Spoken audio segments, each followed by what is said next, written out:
And, maybe you can see fit not to let any of this go beyond this room?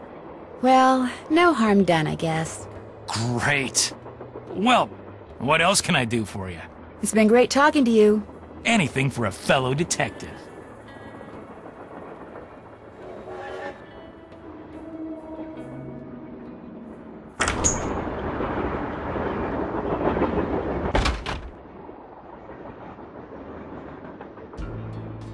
Hey, glad you stopped in. You gotta listen to this. What have you got? I put this digital recorder in the corner where Camille showed up in that picture and turned it on so it would just keep recording. Now when you play it back at normal volume, all you hear is background noise. But when you turn the volume way up and run the signal through a filter or two,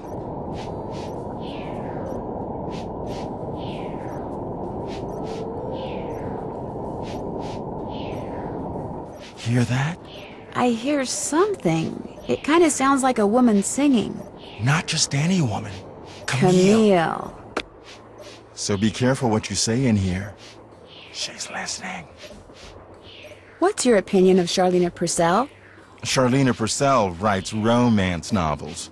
End of comment. I saw a bunch of weird glowing lights outside the window of the sleeping car. Really? Actually, I'm not surprised.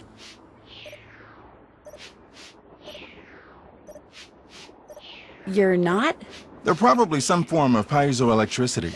See, my guess is quartz crystals in the ground are being compressed as the train passes over them, and the resulting voltage, called piezoelectricity, is manifesting itself as glowing lights, probably because of some quirk in the train shape or in the composition of the metals used in its construction. It was custom built, remember? So it's a natural phenomenon, not a ghostly one? Take it from me. Old Mother Nature is capable of some pretty scary stuff. Well, I'll catch you later. Goodbye.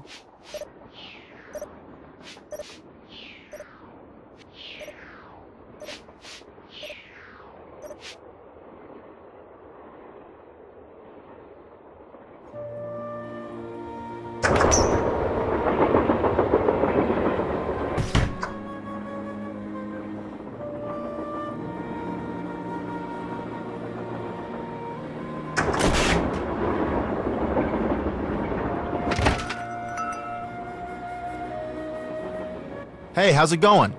Were you able to find anything out about Jake's engineer, that James Thurston guy? Good news and bad news. The good news is he had a wife in Copper Gorge, so he may have had children. The bad news is our internet service provider stopped providing before we could use our cell phones to find out anything else. That's okay. We can do more checking when we get to Copper Gorge. Right.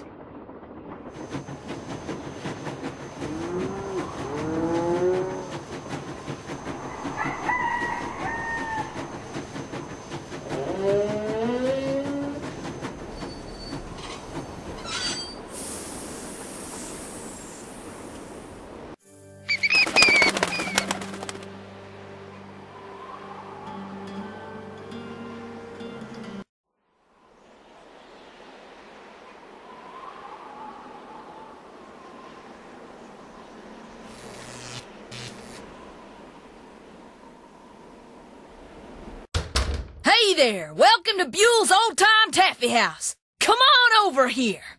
Welcome, stranger. Listen, you by any chance get here on that private train what's parked out yonder? As a matter of fact, yes I did. There's a rumor going around that Charlene Purcell's on board. Is that true? As a matter of fact, yes it is. Hot dang if that don't beat all. I've read every single book that gal's ever written. Best writer whatever lived. Did she get off the train too? I don't think so. She's pretty busy. Charlene Purcell herself right here in Copper Gorge, breathing the same air as me. Hot dang! Well, welcome, little missy. Go on in and take a gander at what life was like during the heyday of Copper Gorge whilst you sample some of our delicious homemade saltwater taffy. So this is some kind of museum? Why, it's the best kind of museum, sister. It's free. You can gape and gawk and ooh and ah to your heart's content. Least you can till I close up.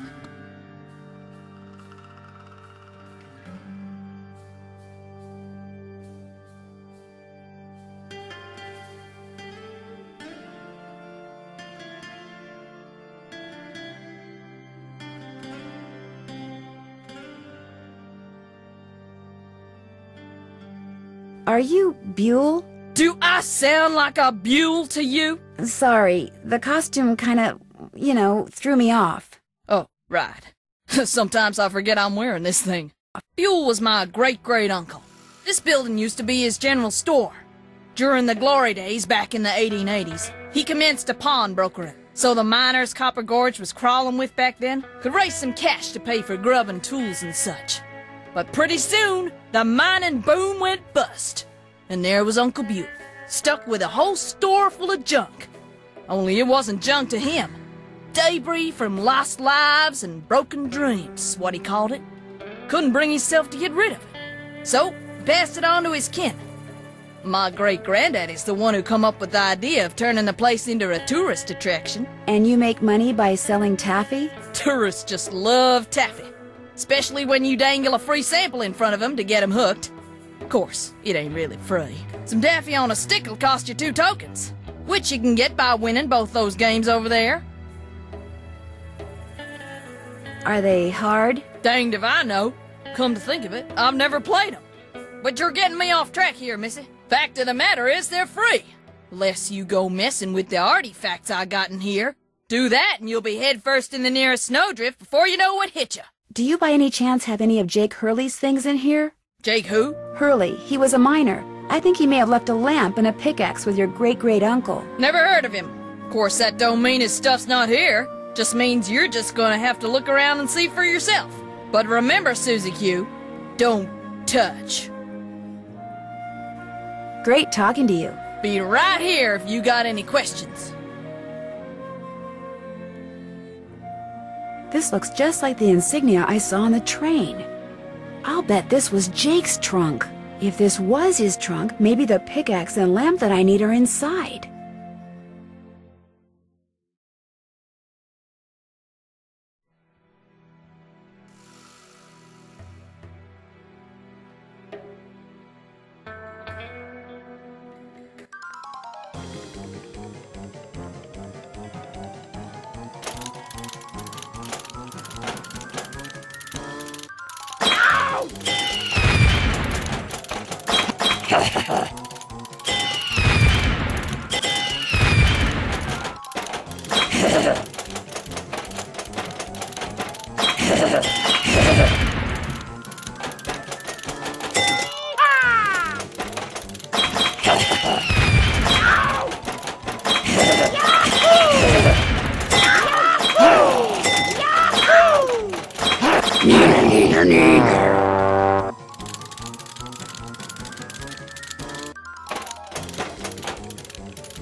And I lose.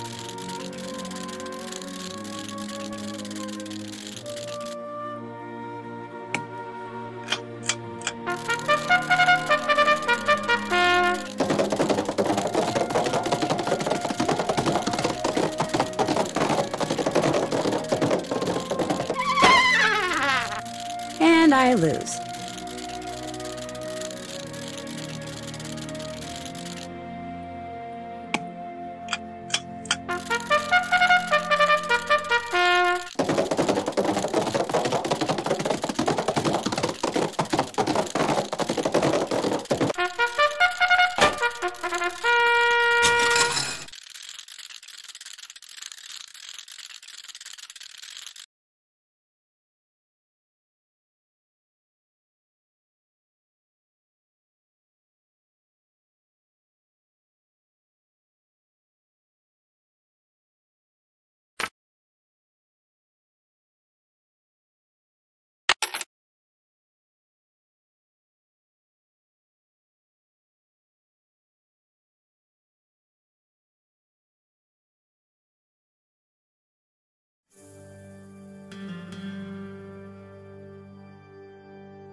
Looks like to get some taffy on a stick, I'm going to need 2 different tokens.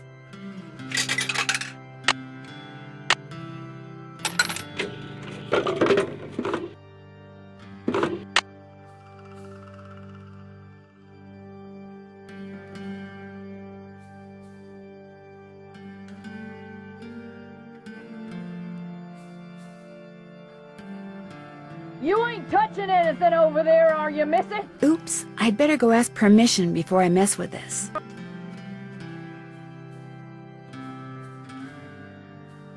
You still here? Do you know what's in that old trunk over there? Why? You ain't been fooling with it, have you? Oh no, of course not. No, I just thought it might contain the lamp and pickaxe that I asked you about before.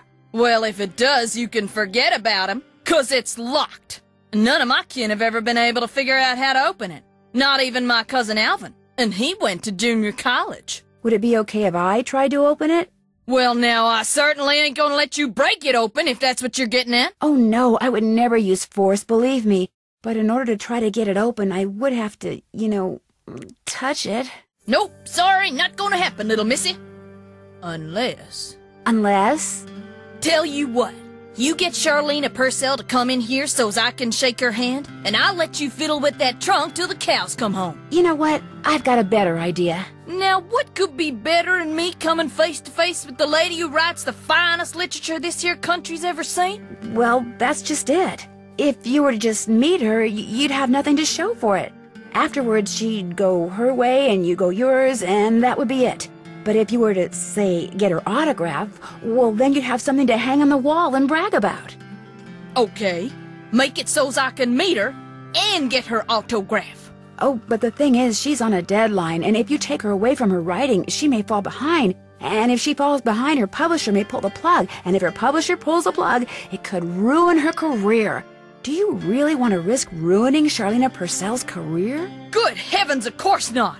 All right, you just get me Charlena's autograph, and you got a deal. Just make sure she uses my name. I want it real personal-like. You bet. And your name is? Fatima, with an F. None of that weirdo PH stuff. Okay, Fatima. I'll be right back.